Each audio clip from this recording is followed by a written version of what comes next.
नमश्चंडिकायै। श्रीमद्देवी भागवत महापुराण द्वितीयः स्कन्धः अथ पंचमोऽध्यायः। ऋषय ऊचुः वसूनां संभवः सूतः कथितः शापकारणात् गांगेयस्य तथोत्पत्तिः कथिता लोमहर्षणे। ऋषिगण बोले कि हे लोमहर्षण तनय सूत जी, आपने शापवश अष्टवसुओं के जन्म तथा गंगा जी की उत्पत्ति का वर्णन किया।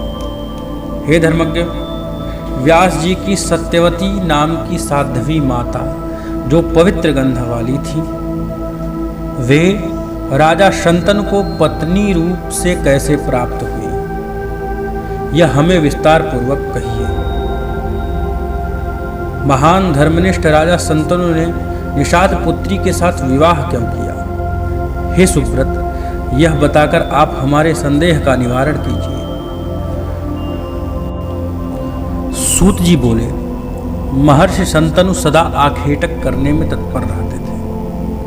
वे वन में जाकर मृग, महिष तथा रुरुमृगों का वध किया करते थे।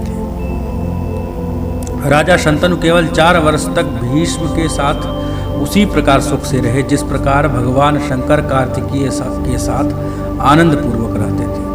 एक बार वे महाराज शंतनु वन में बाण छोड़ते हुए बहुत से गैंडों और सूकरों का वध करते हुए किसी समय नदियों में श्रेष्ठ यमुना के किनारे जा पहुंचे। राजा ने वहां पर कहीं से आती हुई उत्तम गंध को सूंघा। तब उस सुगंध के उद्गम का पता लगाने के लिए वे वन में विचरण करने लगे। वे बड़े असमंजस में पड़ गए कि यह मनोहर सुगंध न मंदार पुष्प की है, न कस्तूरी की है, न मालती की है, न चंपा की है, न तो केतकी की है। मैंने ऐसी अनुपम सुगंधि का पूर्व में कभी अनुभव नहीं किया था। इस दिव्य सुगंध को लेकर सुंदर वायु बह रहा है। मेरी घ्राणेन्द्रिय को मुग्ध कर देने वाली यह वायु कहाँ से चली आ रही है? इस प्रकार सोचते विचारते राजा शंतनु गंध के लोभ से मोहित सुगंधित वायु का अनुसरण करते हुए वन प्रदेश में विचरण करने लग गए।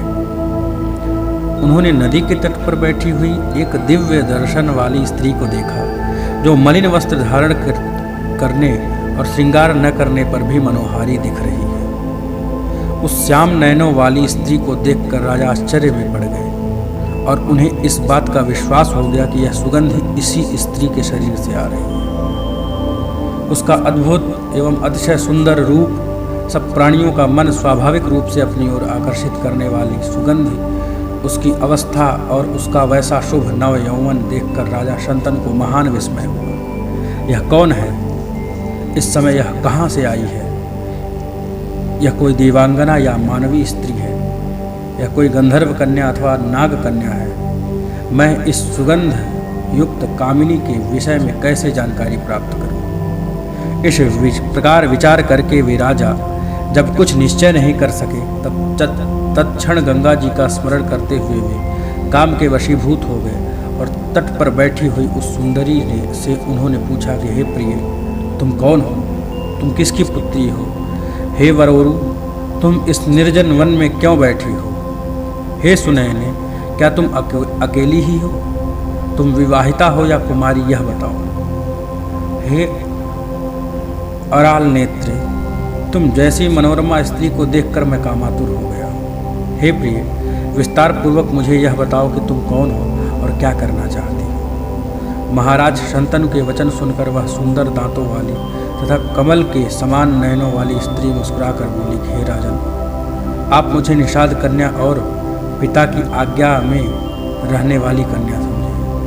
हे नृपेंद्र, मैं अपने धर्म का अनुसरण करती हुई जल में यह नौका चलाती हूँ। हे अर्थपते, पिताजी अभी भी घर में गए हैं, तुरंत अभी ही। आपके सम्मुख यह बातें मैंने सत्य कही है। यह कहकर उस निषाद कन्या का स्वभाव जो है कि वह मौन हो गई। तब काम से पीड़ित महाराज शंतनु ने उससे कहा कि मुझ कुरुवंशी वीर को तुम अपना पति बना लो। जिससे तुम्हारा यौवन व्यर्थ न जाए।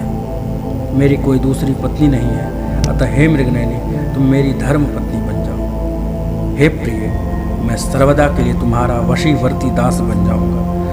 मुझे कामदेव पीड़ित कर रहे हैं। मेरी प्रियतमा मुझे छोड़कर चली गई है, तब से मैंने अपना दूसरा विवाह नहीं किया। हे कांते, मैं इस समय विधुर हूँ। तुम जैसी सर्वांग सुंदरी को देखकर मेरा मन अपने वश में नहीं रह गया। राजा की अमृत रस के समान मधुर तथा मनोहारी बात सुनकर वह दास कन्या सुगंधा सात्विक भाव से युक्त होकर धैर्य धारण करके राजा से बोली कि हे राजन, आपने मुझे जो कुछ कहा वह यथार्थ है, किंतु आप अच्छी तरह जान लीजिए कि मैं स्वतंत्र नहीं हूँ। मेरे पिताजी ही मुझे दे सकते हैं, अतएव आप उन्हीं से मेरे लिए याचना कीजिए। मैं एक निषाद कन्या होती हुई भी स्वेच्छाचारिणी नहीं हूँ। मैं सदा पिता के वश में रहती हुई काम करती हूँ। यदि मेरे पिताजी मुझे आपको देना स्वीकार कर लें, तब मेरा पाणी ग्रहण कर लीजिए। मैं सदा के लिए आपके अधीन हो जाऊँगी। हे राजन, परस्पर आसक्त होने पर भी कुल की मर्यादा तथा परंपरा के अनुसार धैर्य धारण करना चाहिए। सूत जी बोले कि उस सुगंधा की यह बात सुनकर कामातुर राजा उसे मांगने के लिए निषाद राज के घर चले गए। इस प्रकार महाराज शंतनु को अपने घर आया देखकर निषाद को बड़ा आश्चर्य हुआ। उसने प्रणाम करके हाथ जोड़कर बोला कि निषाद ने कहा कि हे राजन, मैं आपका दास हूँ। आपके आगमन से मैं कृतकृत्य हो गया। हे महाराज, आप जिस कार्य के लिए यहाँ आए हो मुझे आज्ञा दीजिए। राजा बोले कि हे अनघ, यदि आप अपनी यह कन्या मुझे प्रदान कर दें तो मैं अब इसे धर्मपत्नी बना लूँगा। मैं यह सत्य कह रहा हूँ। निषाद ने कहा कि हे महाराज, यदि आप मेरे इस कन्या रत्न के लिए प्रार्थना कर रहे हैं तो मैं अवश्य दूंगा, क्योंकि देने योग्य वस्तु जो तो कभी अदेय नहीं होती।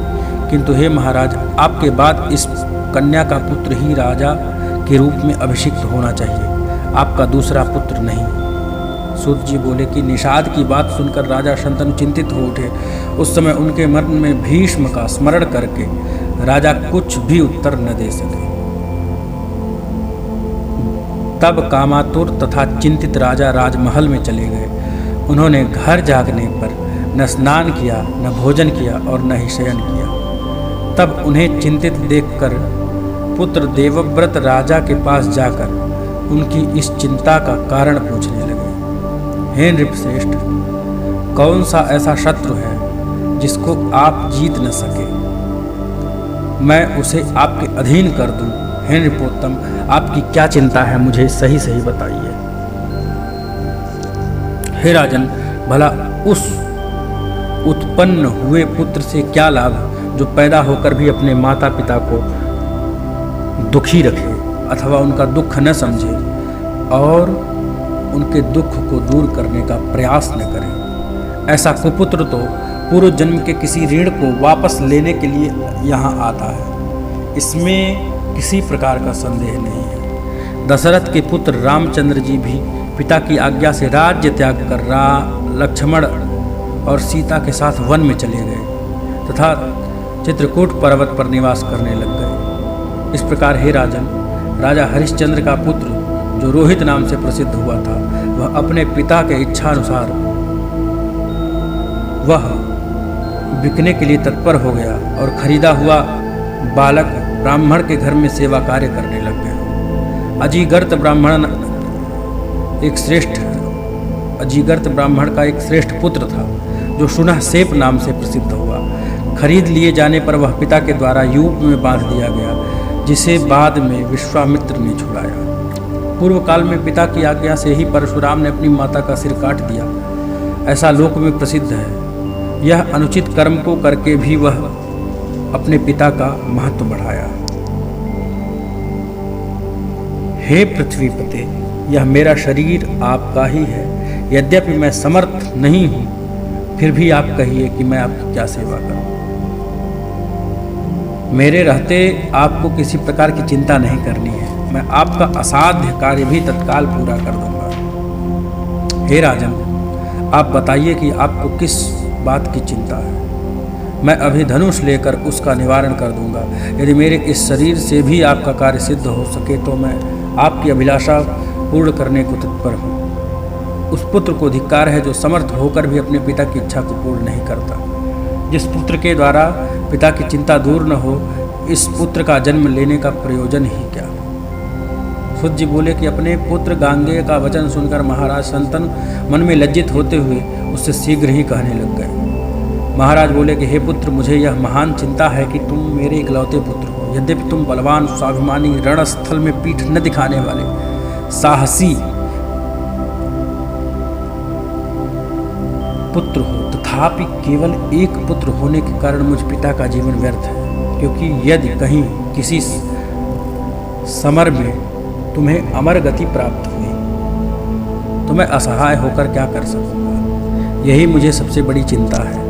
इसी कारण मैं आजकल दुखित रह रहा हूँ। हे पुत्र, इसके अतिरिक्त मुझे दूसरी कोई चिंता नहीं है जिससे मैं तुम्हारे सामने कहूँ।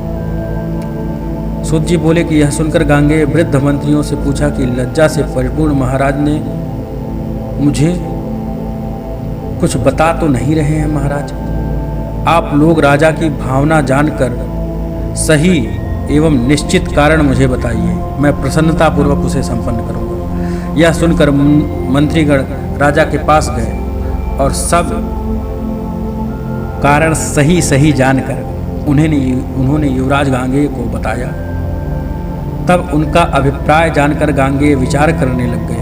मंत्रियों के साथ गंगापुत्र देवव्रत उस निषाद के घर गए और प्रेम के साथ विनम्र होकर यह कहने लगे कि हे परंतप, आप अपनी सुंदर कन्या मेरे पिताजी के लिए प्रदान कीजिए। यही मैं आपसे प्रार्थना करता हूँ। आपकी ये कन्या मेरी माता हो और मैं इनका सेवा करता रहूँगा। निषाद ने कहा कि हे महाभाग, हे नृपनंदन, आप स्वयं ही इसे अपना भार्या बनाइए, क्योंकि आपके रहते इसका पुत्र राजा नहीं हो सकेगा। गांगेय बोले कि आपकी यह कन्या मेरी माता है, मैं राज्य नहीं करूँगा, इसका पुत्र ही निश्चित रूप से राज्य करेगा, इसमें कुछ भी संदेह नहीं है। निषाद ने कहा कि मैंने आपकी बात सही मान ली, परंतु आपका पुत्र बलवान हुआ तो वह बलपूर्वक राज्य को निश्चय ही हर लेगा। गांगेय बोले कि हे तात, मैं कभी विवाह नहीं करूँगा, मेरा यह वचन सर्वथा सत्य है, यह मैंने भीष्म प्रतिज्ञा कर ली है। सूत जी बोले कि गांगेय द्वारा की गई ऐसी प्रतिज्ञा सुनकर निषाद ने राजा शंतनु को अपनी सर्वांग सुंदरी कन्या सत्यवती सौंप दी। इस प्रकार राजा शंतनु ने प्रिया सत्यवती के साथ विवाह कर लिया। हे नृपश्रेष्ठ, शंतनु पूर्व में सत्यवती से व्यास जी का जन्म नहीं जानते थे। इति श्रीमद्देवी भागवते महापुराणे अष्टादशसहस्र्यां संहितायां द्वितीय स्कंधे देवव्रत प्रतिज्ञा वर्णनम नाम पंचमोऽध्यायः। ओम।